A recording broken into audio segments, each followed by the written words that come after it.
Today I want to talk about something that pretty much everybody has heard, but some people don't really know what it means. What does it mean when people say it just needs the carburetor cleaned? What does that mean exactly? Today, hopefully we're going to cover that. A friend of mine asked me to take a look at this generator they have. They said that, quote unquote, it probably just needs the carburetor cleaned. So what we're going to do, we're going to go ahead and open it up and see what's going on. Oh, that's a stick. I think I need an actual workbench. This thing is not very steady. But anyways, let's get right down to it. So this is a Power Horse 2000 watt inverter generator.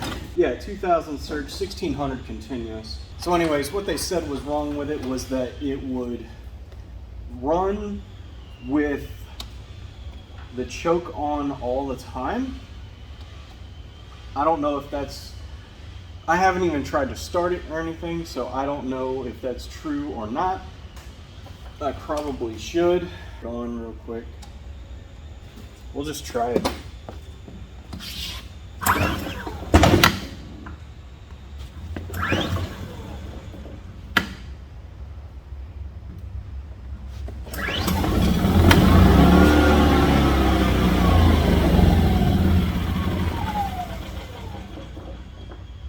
Yeah, it seems like it's...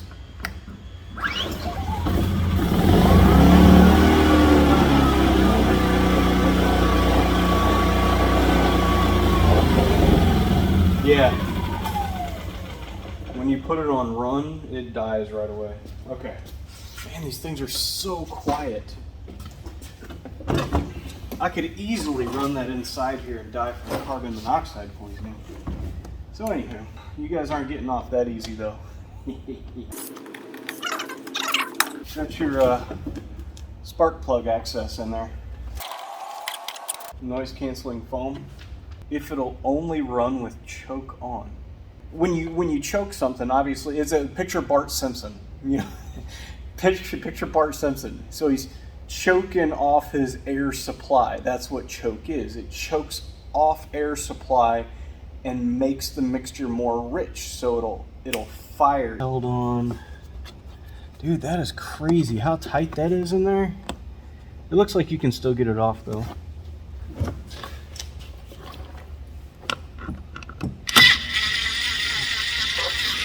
We're gonna go ahead and pull that. We'll pull the cover if we can. I don't know if it's possible without... Man, that is tight, guys. Look at that. You gotta kind of bend this plastic out like this. Holy moly. That's really tight. Okay, a little filter. Filter looks good. Nothing. Alright guys, this is something I saw that was pretty interesting. I've never seen this before. You see that little tube coming off the bottom of the bowl right there? You can put a Phillips screwdriver in there and drain it, but the weird thing is it just goes into the bottom of the casing. It's very strange.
Servo inside. It's pretty cool. Look at it. Inside these carbs, so this is choke over here, right? This is throttle. Dude, it's got a servo on top of it. This little thing here, It's a servo. It electronically adjusts the speed. How freaking awesome is that? Let's see if it actually works. We got choke on, full start on.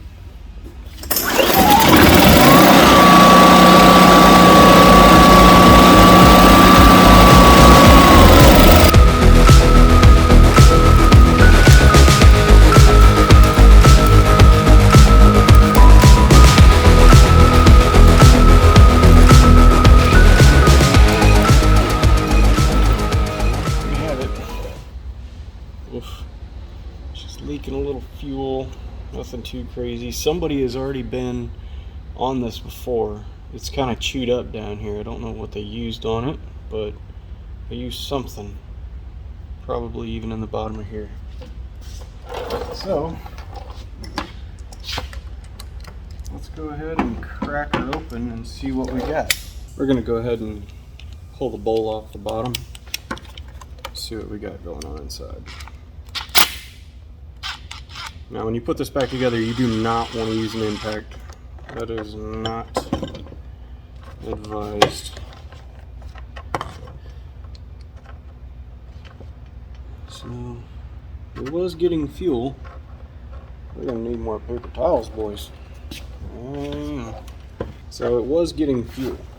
So that means that the intake filter is good. Holy moly. What is that? The main jet does not look good. Come on. Does this come apart? I don't see why it wouldn't come apart. It's so cool. It's actuated by the servo on top. That's so freaking cool.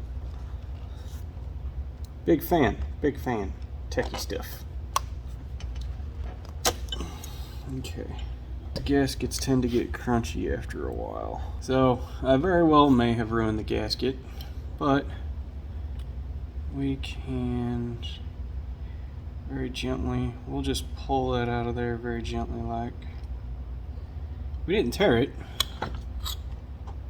It's a little chewed up though, but it might actually be salvageable. It's not cracked, except for the parts that were actually in the bowl. The main part of the O-ring is still good. So you can see how that looks. Maybe. Can you? Yeah, you can. See how crunchy that looks?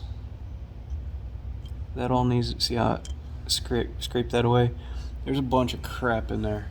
So not only is there that, so that is the main jet up there in that hole. Now this underneath, every carburetor is like this. More often than not, so you pull this pin, well, if you guys can see it. So this is called the float, okay? The float rises and falls just like a float in a toilet, okay? And it rides on a pin. It just pivots on that pin, right? So what we'll do, we'll pull that pin off like that and then pull this out, but you got to be careful because there's what's called a needle valve on the other side of this. You see that? This is called a needle valve, and quite often that little needle, this one, it's rubber, okay? More often than not, it'll get gummed up with crap up inside there. That's its little hole that needle sits inside there, and as the float, here, let's turn it like this. As the bowl fills and empties with fuel, that float goes up and down, which closes off and opens that hole. I don't even know if I got any carb cleaner, guys. I should have got some toothbrushes, man. I got toothbrushes at the house. It's always good to keep toothbrushes to scrub stuff like this. Now things like this main jet and all that, what a lot of old timers use, you can take it out if you have a screwdriver that'll fit in there. You can take it out but a lot of old timers will use, like, say the wire from a bread tie, you know, and use that to clean that orifice out. It works really well. Now look inside this bowl. Ugh. That had some turpentine in it, didn't it? Yep. I don't have any bread ties like I was talking about, so what I do have is some stranded electrical wire. You got to be careful, because if you're pulling this jet out of here, you do not want to jack those threads up inside there, or you'll never get it back together ever again. The old Stanley 6-in-1 works perfect for this application. So we'll go ahead and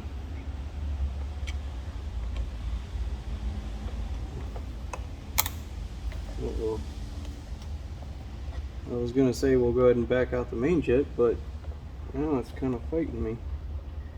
I don't know what would be wrong with it.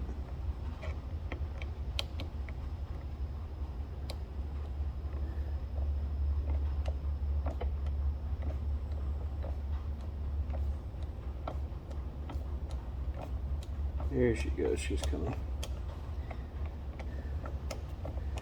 The main reason I'm doing this is to show you guys. A lot of times you don't actually have to do this, okay? A lot of times you can just literally stick something up in there, unclog it, and go about your merry way. But here you'll get to see what a jet is.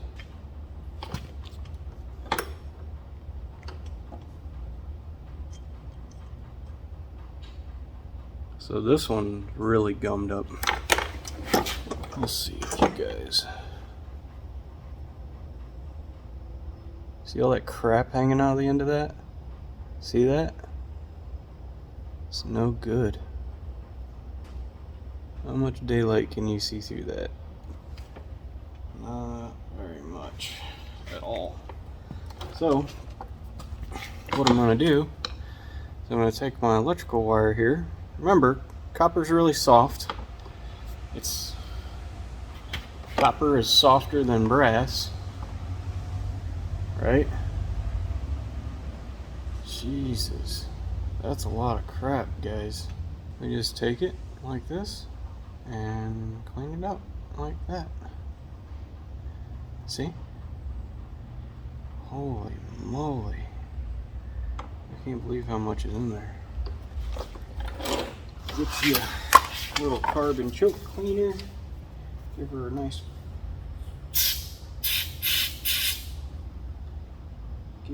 spray. Okay. Hold it up to the light. Hold it up to the light and just look through it. Make sure you see a perfectly round hole.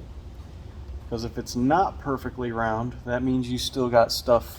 If it's not perfectly round, that means you still got stuff in that orifice. Okay? Oh yeah, now we're getting some flow through it. There we go. Good. Okay. If I hold it up to the light, I can see perfect. Here. Let's see. You guys see that? Perfect circle. That means it's perfectly clean. Now, we're going to do our due diligence on the rest of this. We're going to go ahead and spray these other orifices out here.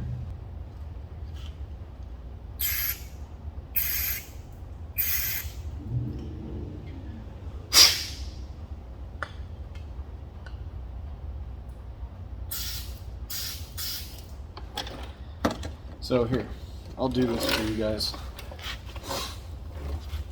So this is the line into the carb, right? This is where fuel comes in. Now remember, I said that the float was down here in this bottom bowl.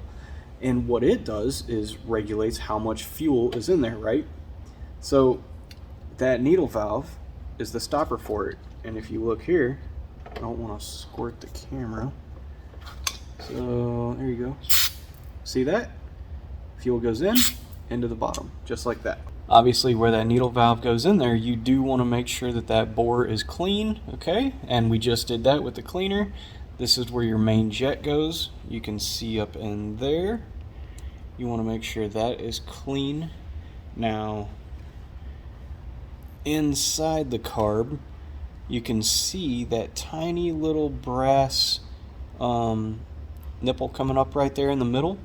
That is where fuel comes from the main jet. So if we, let's see, hopefully I don't spray it on the camera. There he goes. Go ahead and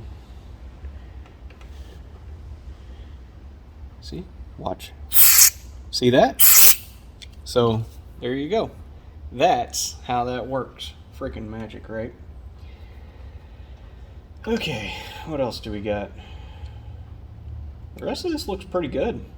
It's pretty clean. Usually it's really simple, like I said. Usually it's only cleaning the main jet and this guy right here, your needle valve, right, for the float.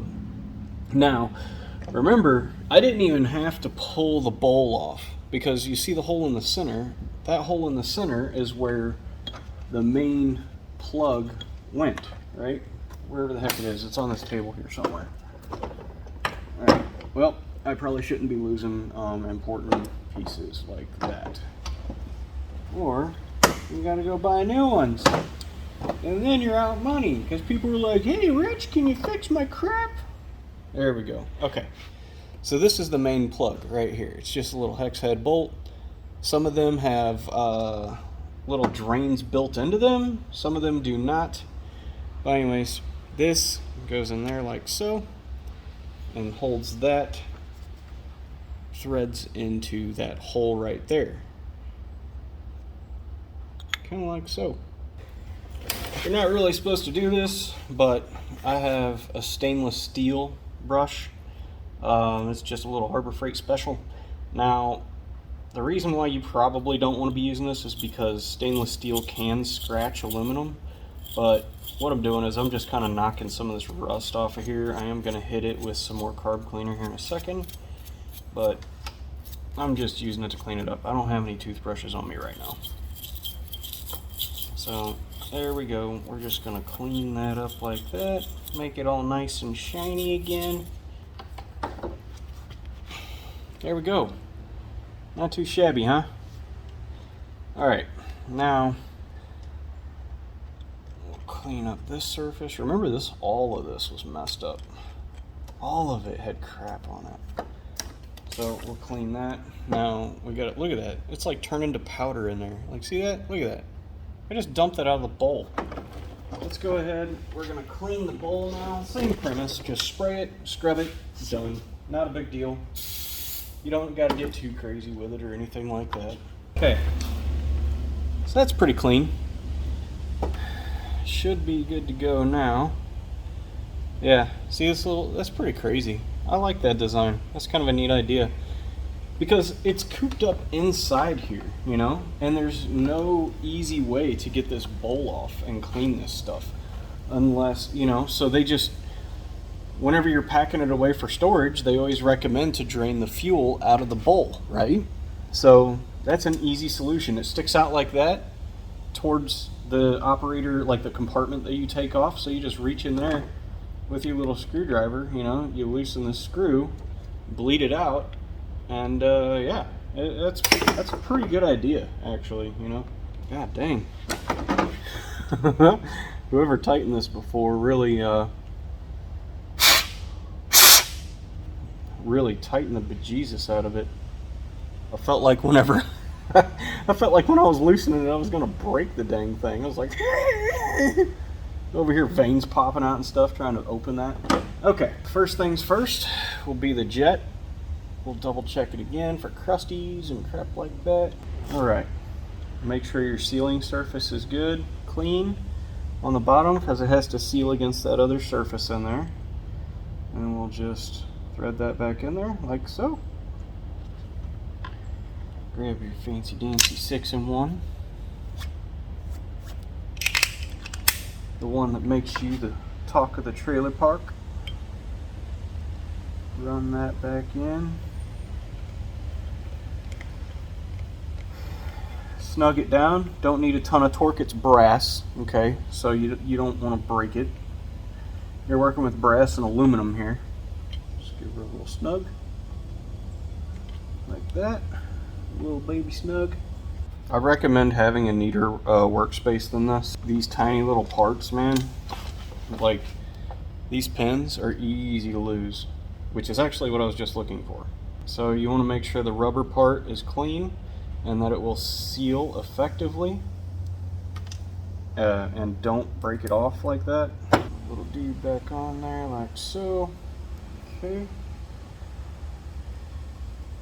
Now for the final install. It self-aligns in the bore.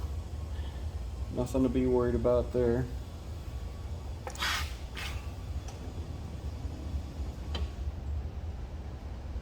Don't lose it. Jesus. What the heck am I doing?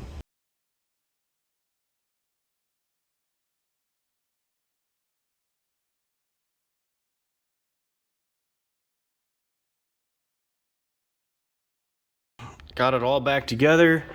Got our choke hooked up, wiring harness for the throttle, everything, because that goes down there on a board. Everything is hooked up, and I should probably put the strainer back in the fuel tank, huh? So, I'm gonna do that, and we're gonna try to start this thing. It's gonna be a good time. So, got all the screws back in there, all put back together. Now, this is going to be the first time starting it after everything is put back together. So we'll do jump and pull.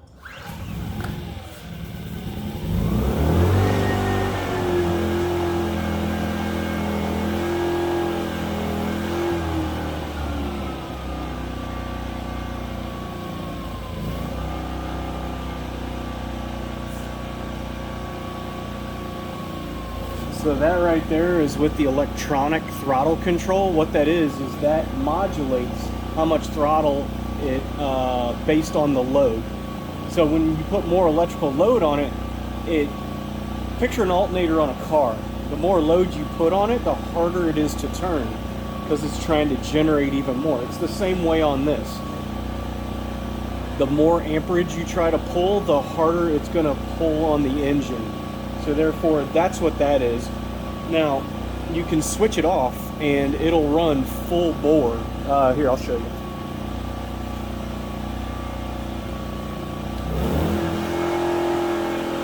It'll just run.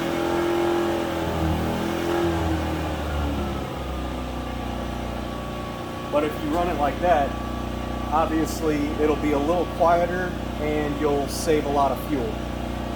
So I'm going to let that run for, I don't know, a minute or so, I don't know. But as you can see, it's working great. See, we're in the run position. Now remember before, it would die. It would not run at all.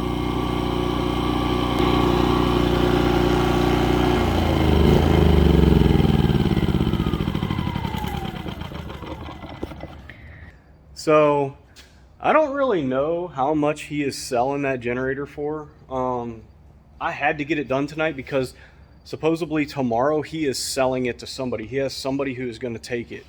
But the thing is he probably sold it at a very, very cheap price. And you know those inverter generators are expensive. Now, that's just the tip of the iceberg though.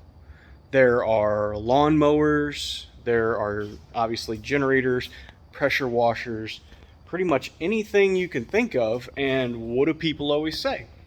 They're like, come get it. Needs the carb cleaned. Don't have time to mess with it or whatever. Usually it's because they don't really know how. They don't really know what cleaning a carb actually consists of. You know, they were just told that it probably needs the carb cleaned. But you can see with a fairly standard set of tools and a little elbow grease, you can literally get something for free that might cost hundreds or, you know, maybe $1,000, you know, or whatever. But a little bit of know-how and some basic tools goes a long way. I hope you guys are able to take some of this information and fix something amazing.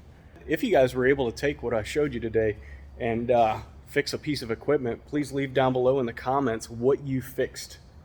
I'm always glad to see somebody fixing something rather than throwing it away. But until next time.